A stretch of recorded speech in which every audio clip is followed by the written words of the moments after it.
શું તમને ખબર છે કે શ્રીનાથજી અને શિવજી વચ્ચે શું સંબંધ છે? તો ચાલો જાણીએ. મહાદેવ બધાને અને જય શ્રી કૃષ્ણ બધાને. ઘણા લોકો કહે છે કે જો ઠાકોરજીની પૂજા કરતા હોય ને તો શિવજીની પૂજા ન કરે, પણ આ સંપૂર્ણ રીતે ખોટી માન્યતા છે. ઠાકોરજી અને શિવજી બંને એકાબીજાના અનન્ય ભક્ત છે અને બંનેમાં કોઈ ભેદ જ નથી. એક સમયે વૃંદાવનમાં ઠાકોરજી રાસલીલા કરી રહ્યા હતા.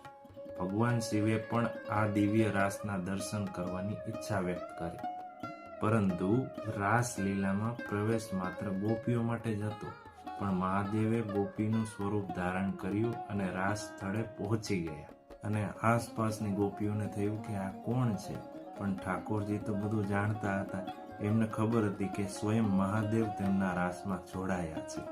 રાસ પૂર્ણ થયા પછી ઠાકોરજીએ મહાદેવજીને કહ્યું કે પ્રભુ, હવે તમે વૃંદાવનમાં જ નિવાસ કરો અને મારા ધામના રક્ષક બનો. ત્યારથી ભગવાન શિવ વૃંદાવનમાં ગોપેશ્વર મહાદેવ તરીકે નિવાસ કરે છે અને તેને વૃંદાવનના રક્ષક માનવામાં આવે છે. આજે પણ સાંજે ગોપેશ્વર મહાદેવને ગોપીનું શૃંગાર કરવામાં આવે છે. માન્યતા તો એ પણ છે કે ગોપેશ્વર મહાદેવના દર્શન વિના વૃંદાવનના દર્શન અધૂરા છે. તો આ પ્રસંગ દર્શાવે છે કે શિવજી વિના કૃષ્ણ અધૂરા છે અને કૃષ્ણ વિના શિવજી અધૂરા છે. એક વાતને ફોલો જરૂર કરતા જજો. અને હા, કોમેન્ટમાં જય શ્રી કૃષ્ણ અથવા હર હર મહાદેવ લખવાનું ભૂલતા નહીં. જય શ્રી કૃષ્ણ અને હર હર મહાદેવ.